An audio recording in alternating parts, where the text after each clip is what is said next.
ये आपके जनसत्ता का आज का संपादकीय पाठ है। संपादकीय पाठ ये आर्टिकल एडिटोरियल आपको प्रारंभिक परीक्षा, मुख्य परीक्षा और इंटरव्यू हर जगह मदद पहुंचाते हैं। चाहे आप लोग स्टेट पीसीएस एग्जाम की तैयारी कर रहे हो या फिर सिविल सर्विस एग्जाम की, तो इन्हें आप लोग जरूर पढ़ा करिएगा। जिस विद्या में कर्म की शक्ति नहीं, स्वतंत्र रूप से सोचने की बुद्धि नहीं, खतरा उठाने की प्रवृत्ति नहीं, वह विद्या निस्तेज है। ये किसने कहा था? विनोबा भावे ने। दोहन से बदलाव होती बेतवा, ये आप लोग भी देख लीजिएगा। नदी की बात हो रही है और कैन बेतवा नदी के बारे में भी आप लोगों ने सुना होगा, प्रोजेक्ट भी चल रहा है। ये आप देखिए, प्रधानमंत्री ने 45,000 करोड़ की बेतवा कैन जोडो राष्ट्रीय नदी परियोजना की आधारशिला रखी थी। इस परियोजना को सूखे से जूझते बुंदेलखंड के लिए एक जीवनदायिनी सौगात माना गया था, मगर इस शिलान्यास के ठीक 3 महीने बाद ही बेतवा के उद्गम में जल संकट खड़ा हो गया है। मध्य प्रदेश से निकलकर पूरे वर्ष अविरल बहने वाली बेतवा को अग्नि पुराण में बैत्रवती के नाम से दूसरी गंगा कहा जाता है और 5,000 साल पुरानी यह नदी हाल के दिनों में अपने उद्गम स्थल से विलुप्त हो गई है। रेत का अत्यधिक खनन और भूजल के नदी के आसपास निरंतर होती खुदाई से बेतवा की धार लुप्त हो रही है। यह सूखने की कगार पर हो।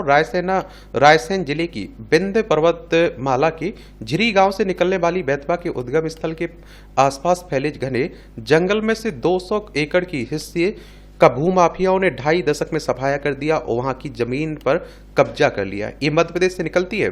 मध्य प्रदेश देखिए, भोपाल इसकी राजधानी है। 1 नवंबर 1956 में इससे राज्य बनाया गया था और विधानसभा में 230 सीटें हैं, राज्यसभा में 11 सीटें हैं, लोकसभा में 29 सीटें हैं। मोहन यादव यहाँ के मुख्यमंत्री हैं। जंगली जानवरों के लिए सुरक्षित वन भूमि की उपयोगिता बदल दी गई और उसे जनजातीय समुदाय को खेती के पट्टे पर उपलब्ध करा दिया गया। सघन जंगल से निकलने वाली बेतवा नदी के आसपास 500 एकड़ भूमि पर अब जंगल काटकर धान और गेहूं की खेती हो रही है और इस जंगल की 200 एकड़ भूमि बेतवा नदी को निरंतर प्रवाहमान बनाए रखती थी। नदी की तटीय भूमि के लगभग 200 एकड़ क्षेत्र में खेती के लिए 500 से लेकर 1000 फीट गहरे नलकूपों का उत्खनन हो गया है। बेतवा की धार तब टूटी जब सिंचाई के लिए नदी के उद्गम बिंदु में ही उत्खनन शुरू कर दिया गया और जिसका दुष्परिणाम सामने आया। अब बेतवा नदी का जल स्रोत अपनी दिशा बदलकर भूमिगत हो चुका है और जबकि पहले ही उद्गम से पतली धार के रूप में आगे बढ़े बेतवा नदी से कुछ दूर पांडेदीप औद्योगिक क्षेत्र का रासायनिक युक्त पानी बरसों से नदी को गंदे नाले में बदल रहा है। इसके बाद नदी के किनारे गांव और शहरों की गंदगी को बगैर शोधित किए नदी में डाला जा रहा है। बेतवा अपनी सहायक छोटी छोटी नदियों हलाली, कालिया सोत और सिंध और उर्वशी, वीना और धसान और जामनी के सहारे 590 किलोमीटर का सफर तय कर हमीरपुर उत्तर प्रदेश में यमुना नदी में समाहित हो जाती है। मगर इसके पहले यह हलाली माता डीला के माध्यम से लाखों हेक्टर कृषि भूमि को सिंचित करती हुई बिजली उत्पादन में अपनी महत्वपूर्ण भूमिका निभाती है। केंद्र सरकार की नदी जोड़ो परियोजना में कैमूर की पहाड़ियों से निकलने वाली कैन नदी के पानी को 221 किलोमीटर लंबी नहर के निर्माण से पन्ना जिले में निर्मित दोहन बांध के माध्यम से बेतवा में मिलाया जाना प्रस्तावित है। इससे उत्तर प्रदेश और मध्य प्रदेश के हजारों गांवों को पेयजल एवं सिंचाई का प्रबंधन होगा।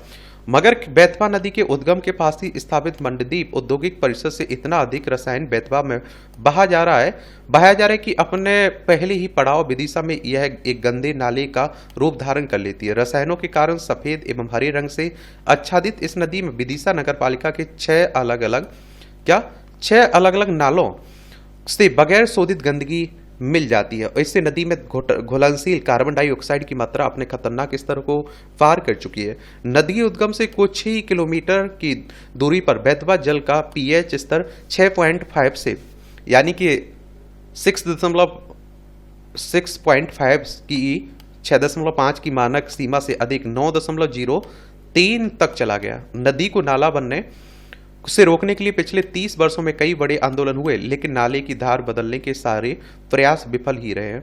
अब आप सोचिए, जो नदियां पहले हमारा उद्धार करती थी, आज वो अपने उद्धार के लिए चिल्ला रही हैं।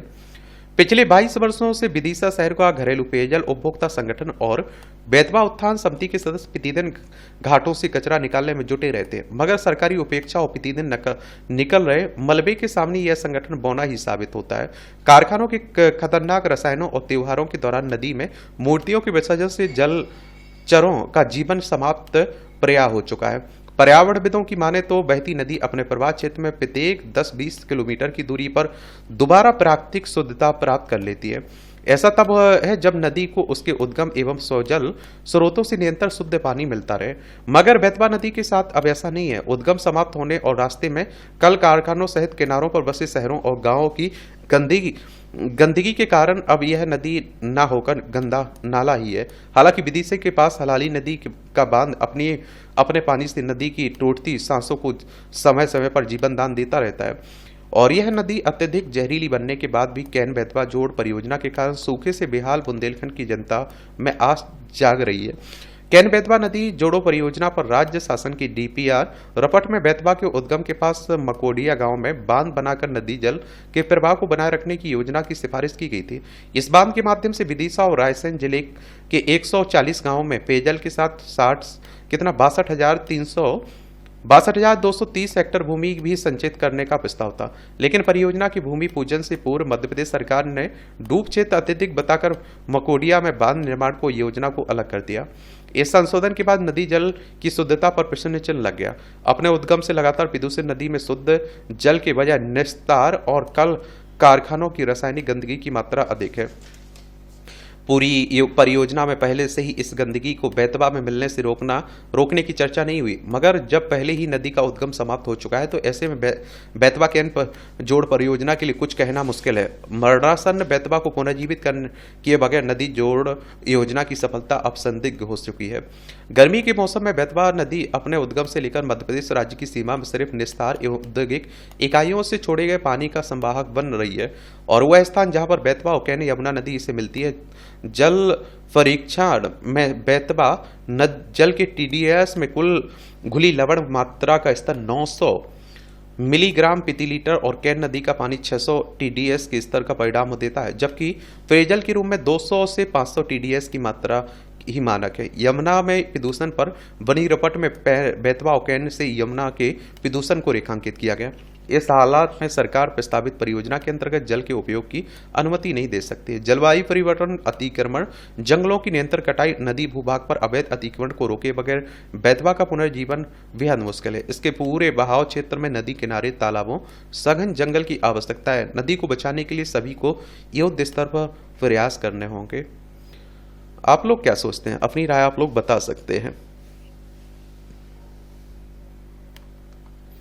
ये आभार की अनुभूति। तो आप देखिए, वर्तमान को सिर्फ विज्ञान का युग कहना ठीक नहीं होगा, क्योंकि विज्ञान में नई खोजों के लिए लंबे धैर्य और अथक मानवीय प्रयासों की आवश्यकता होती है। इसके विपरीत आज के युग में नई नई चीजें बड़ी तीव्रता से हमारी दिनचर्या का अंग बनती जा रही, जिसे विज्ञान की खोज कम और चमत्कार या जादू अधिक माना जा सकता है। इन चमत्कारों में सर्व और दृश्य सूचनाओं का आदान प्रदान इतना तीव्रता से हो रहा है कि मानवीय मस्तिष्क चारों ओर फैलता जा रहा है। डिजिटल युग के इस दौर में अनगिनत सूचनाओं के प्रवाह ने हमारे मानसिक और भावनात्मक स्वास्थ्य को प्रभावित किया है। मनुष्य चाहे कर भी उसे किसी एक जगह पर केंद्रित करने में असमर्थ महसूस कर रहा है और हर वक्त व्यस्तता का एक ऐसा संजाल खड़ा हो गया है कि जिससे कई घंटों या पूरा दिन खपाने के बाद भी व्यक्ति यह आकलन कर पाने में असमर्थ हो रहा है कि इतने समय की कथित व्यस्तता के बाद उसने अपने जीवन के लिए क्या हासिल किया है। और दिमाग में एक झंझावात हमेशा उफान मारता रहता है, जो मानवीय असंतोष का मुख्य कारण बनता जा रहा है। कई बार यह समस्या चिंताजनक रूप में उपस्थित दिखती है और जब किसी मामूली बात पर दो लोग आपस में हिंसा कर बैठते हैं। एक ऐसी छोटी बातों पर हुए टकराव और लड़ाई में किसी के मारे जाने की घटनाएं हाल के दिनों में अक्सर सामने आने लगी हैं। यह एक तरह से आप देखिए मनुष्य के भीतर मानवीय मूल्यों, संवेदनशीलता की कमी और सोचने और समझने की प्रक्रिया बाधित होने का नतीजा लगता है।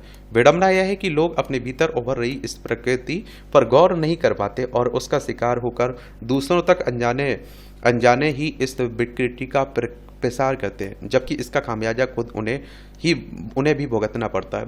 इस भागदौड़ भरी और अब डिजिटल होती दुनिया में क्या किसी के पास इतना समय बचा है कि वह प्रकृति या फिर ईश्वर द्वारा प्रदत्त उन चीजों के लिए आभार व्यक्त कर सके जो उसके पास है। भौतिक सुखों की लालसा के कारण मुश्किलों और दैनिक समस्याओं से दो चार करते करते हमने कभी कभार अभिव्यक्ति का अभ्यास किया या ऐसा करते हैं।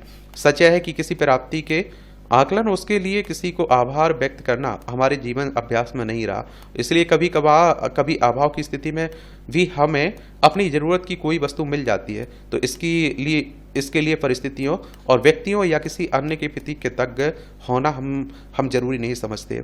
ऐसे में आभार जैसे कुछ सामाजिक और आध्यात्मिक पहलू गौण होते जा रहे हैं और हालांकि मनुष्य के लिए रचित सभी धार्मिक ग्रंथ आभार प्रकट करने के चमत्कारिक प्रभाव का वर्णन करते हैं। वैसे भी हृदय से आभार अभिव्यक्त मानसिक शांति और सकारात्मक दृष्टिकोण के कारण बनती है। मसलन बाइबल आभार व्यक्त करने की मजबूत शक्ति को दर्शाती है। हो सकता है कि हम अपने दिनचर्या में आभार व्यक्त करना एक और काम की तरह लगे, पर हमें अनुभव होगा कि आभार व्यक्त करने की शक्ति इसे अभ्यास करने में लगने वाले कुछ मिनटों से कहीं अधिक है।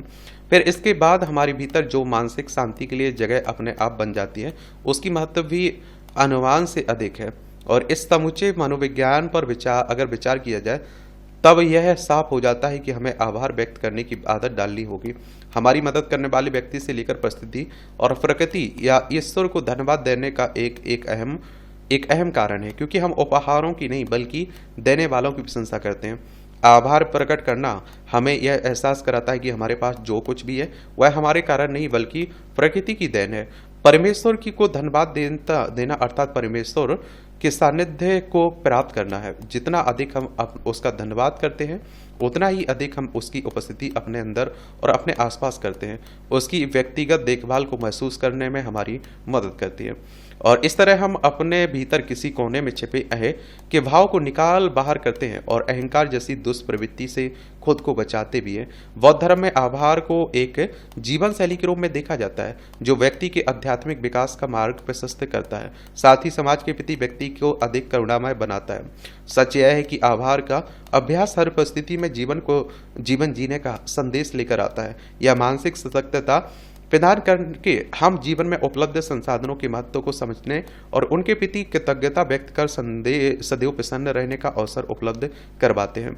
सामाजिक रिश्तों का आधार प्रेम है और संवेदनशीलता है जो आभार अभिव्यक्ति के रूप में सामने आता है। यह हमारे रिश्तेदारों मित्रों के साथ हमारे संबंधों में गर्मजोशी मधुरता लाता है। धन्यवाद और क्षमा वह धन है जिससे हम सामाजिक प्राणी को होने का कर्ज अदा करते हैं। अपनी दिनचर्या में आभार जैसे द्रव्य गुण को सम्मिलित करने के लिए आपको सिर्फ दूसरों से सहायता स्वीकार करने के गुण को अंकुरित करना होगा। प्रत्युत्तर में आभार व्यक्त करना अपने आप ही हमारे जीवन का अभिन्न अंग बनकर हमारे जीवन को उमंग और उल्लास से भर देगा। आप लोग क्या सोचते हैं? अपनी राय आप लोग जरूर बताया करिएगा। या आप देखें कि सुविधा पर सवाल, जनप्रतिनिधियों के वेतन भत्तों और पेंशन में बढ़ोतरी को लेकर हर बार सवाल उठते हैं। इस बार भी उठ रहे हैं। सांसदों के वेतन में 24% की बढ़ोतरी की गई। इसी तरह हर भत्ते और पेंशन में बढ़ोतरी हुई है।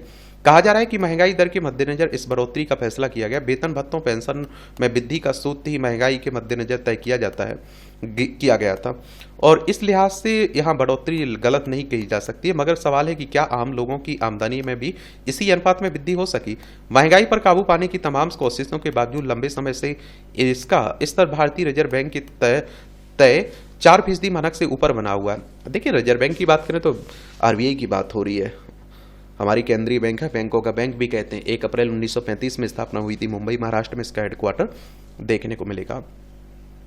खाद्य वस्तुओं, फल सब्जियों, रोजमर्रा उपयोग की वस्तुओं की कीमतें आम लोगों की क्षमता से बाहर हैं। उपभोक्ता सूचकांक के आधार पर स्पष्ट है कि पिछले 10 वर्षों में लोगों की आमदनी नहीं बढ़ी है और इस तरह जनप्रतिनिधियों और आम लोगों की आय में समानता काफी बढ़ गई है, क्योंकि सांसदों विधायकों को उस तरह केवल अपने वेतन पर गुजारा नहीं करना पड़ता है जिस तरह आम कर्मचारी वेतनभोगी लोगों को करना पड़ता है। इसके लिए इस बढ़ोतरी को लेकर स्वाभाविक ही सवाल उठ रहे हैं।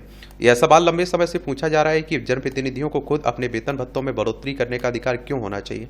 इसके लिए भी एक स्वतंत्र समिति क्यों नहीं गठित की जानी चाहिए। फिर उन्हें मिलने वाली पेंशन पर भी सवाल उठते रहे। जब एक सामान्य कर्मचारी को लंबी सेवा के बाद पेंशन की कोई योजना नहीं रह गई तो या फिर बहुत मामूली तो फिर एक बार चुनाव जीत जाने भर से किसी जनप्रतिनिधि को जीवन भर पेंशन पाने का हक क्यों होना चाहिए? और इस पेंशन की राशि भी एक आम वेतनभोगी से काफ़ी अधिक होती है। इस बात से इनकार नहीं किया जा सकता है कि जनप्रतिनिधियों के खर्च कई तरह के होते हैं और अगर महंगाई के अनुरूप उनके वेतन भत्तों में बढ़ोतरी न की जाए तो उन्हें मुश्किलों का सामना करना पड़ सकता है। वगैरह उन्हें मिलने वाले भत्ते इतने हैं कि शायद ही किसी को मुश्किल आती हो। मुफ्त का आवास, वाहन, यात्रा भत्ता, क्षेत्र दौरे के लिए भत्ता, कार्यालय खर्च का भत्ता, संसदीय क्षेत्र के दौरान का भत्ता आदि मिलता है। एक सवाल यह भी उठता है कि जब राजनेता समाज सेवा का संकल्प लेकर चुनाव मैदान में उतरते हैं तो उन्हें वेतन भत्तों आदि का लाभ लोग होना ही क्यों चाहिए। हर वर्ष सांसदों को मिलने वाले वेतन भत्तों पर भारी रकम खर्च होती है जिससे सार्वजनिक खजाने पर बोझ पड़ता है। वह सारा खर्च आम लोगों की कमाई से ही जाता है। तो यह पूछा जाना स्वाभाविक है कि आमजन की चिंता का दावा करने वाले जनप्रतिनिधि अपने ऊपर होने वाले सरकारी खर्च में कटौती पर विचार क्यों नहीं कर पाते हैं। हमारे देश में जनप्रतिनिधियों पर कई देशों की तुलना में बहुत अधिक खर्च होता है, इसलिए भी यह बढ़ोतरी लोगों को खटकती है। महंगाई की तुलना में आय में बढ़ोतरी होनी ही चाहिए, लेकिन यह सिद्धांत जब केवल कुछ लोगों तक सीमित कर दिया जाता है तो अंगुलियां उठती हैं। इस पर विचार आखिर कौन करेगा। अब आप देखिए, नेता हों चाहे आपके अधिकारी वर्ग हों, आपके पैसे से उनका पेंशन मिलता है, उनकी वेतन मिलता है, उनका खर्च पानी चलता है और सोचिए आपके साथ ऐसे व्यवहार करते हैं कि आप उनके नौकर हों, वो आपके मालिक हों। बजट और चुनौतियां।